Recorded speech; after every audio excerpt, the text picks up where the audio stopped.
Être programmateur, c'est aujourd'hui, on a l'impression que c'est programmer ce que son public attend, et c'est bien dommage pour la création d'ailleurs. Donc, en fait, aujourd'hui, être metteur en scène dans ce climat-là, ça veut dire quoi finalement? Je pense qu'aujourd'hui, être metteur en scène, déjà, c'est un mauvais plan. Je recommande à tout le monde, surtout ne soyez pas metteur en scène. Parce que je pense que s'il y a un homme ou une femme à abattre au XXIe siècle, c'est le metteur en scène. D'ailleurs, on l'entend partout. Les auteurs montent leur propre texte, vont monter leur propre texte. Les acteurs s'improvisent, on veut des collectifs. Tout le monde pense que l'ère du metteur en scène, parce que tout le monde a l'image du metteur en scène dictateur. Voilà, Georges Strehler, tu fais ça à ta gueule. Ouais. Voilà, tout le monde a encore cette image-là et pense que c'est. Voilà, moi, je pense pas que c'est fini. Je pense qu'il y a, encore. Même si je pense que c'est une place sans doute beaucoup plus. Comment dire, simple et pleine d'humilité que ce qu'on a cru qu'elle était. Parce que finalement, moi, souvent, je me sens. Alors, c'est un peu réducteur, c'est plus que ça, mais des fois, je me sens comme un catalyseur dans une réaction chimique, quoi. C'est que tu mets des gens en présence, tu mets ça, mais c'est pas toi qui l'a fait la réaction, quoi. C'est celui qui permet que ces lieux. C'est pas encore cette histoire du passeur ni rien. C'est le catalyseur en réaction chimique, c'est super important, tu peux pas t'en passer.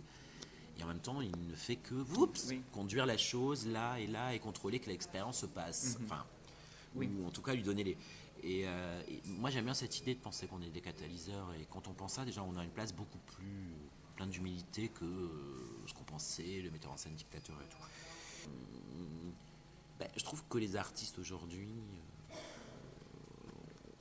on est de plus en plus comme des chimistes ou des physiciens à qui on interdirait l'entrée du labo. Ce qui est d'ailleurs souvent le cas aussi. C'est-à-dire que si tu veux, nous, on ne peut pas faire du théâtre, on ne peut pas faire de la danse sans des plateaux.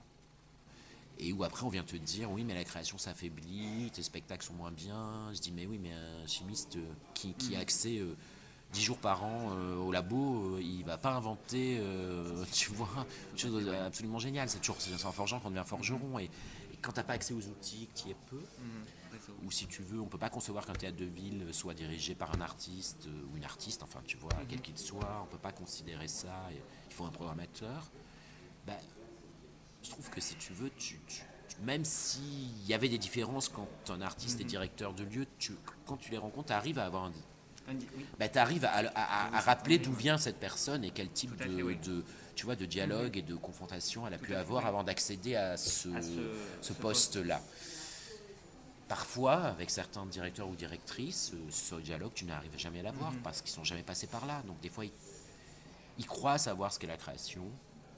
Tu parles pas de leur Non, qualité de bien jugement sûr, d'un oui, oui. spectacle, mais Non, les non, affres par quoi tu passes, ils oui. croient savoir ce que c'est. Et parfois, ils se trompent totalement Oui.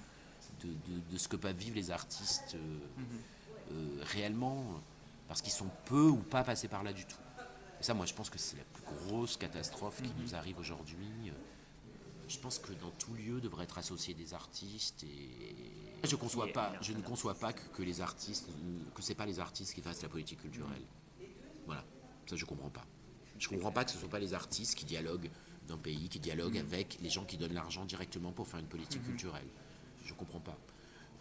Je comprends pas comment les gens peuvent choisir qui font pas de l'art, qu'est-ce qu'il faut montrer au public, qu'est-ce qu'on doit dire. Ce qui a été le cas de MP13, par exemple, pour moi c'était l'exemple terrible. Quand il a été décidé qu'il y avait 5 thématiques et que c'était ça, Oui. mais moi je me dis, est-ce que si on avait interviewé les artistes locaux qui étaient là, est-ce qu'ils pensaient que les Mille et une nuits c'était par exemple la thématique essentielle à parler à Marseille en 2013, tu vois? Est-ce que c'était l'eau aussi la thématique essentielle à parler à Marseille en 2013? Est-ce que, voilà, je pense que c'est des idées... je dis pas que c'était des thématiques inintéressantes, mais je dis que quand tu es Marseillais, que tu vis dans cette ville et que tu y fais de l'art, tu as des choses beaucoup plus violentes et importantes à dire dans le cadre d'une capitale européenne que parler des Mille et une nuits. Voilà, et c'est l'exemple même de quelque chose qui est retors, c'est que sur ce sujet-là, il y a de l'argent qui vient et on n'a pas demandé aux artistes d'avoir des projets, Oui. tu vois, qui étaient sur le territoire et qui inventent des choses. On nous a pondu, on a pondu pour les artistes des projets en disant maintenant il faut que vous rentriez dans ces cases-là. Et ça pour moi c'est la mort.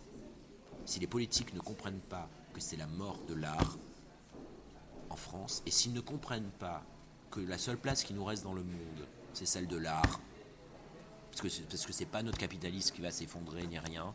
C'est ça qui lâche en premier. Tant qu'ils ne comprennent pas ça, mais comme je pense qu'ils sont un peu bêtes, il y en a beaucoup qui ne le comprennent pas, quand ils vont s'en réveiller, ça sera beaucoup trop tard. Parce que si on a encore une place sur le monde international, c'est parce qu'on a une place artistique depuis le 17e.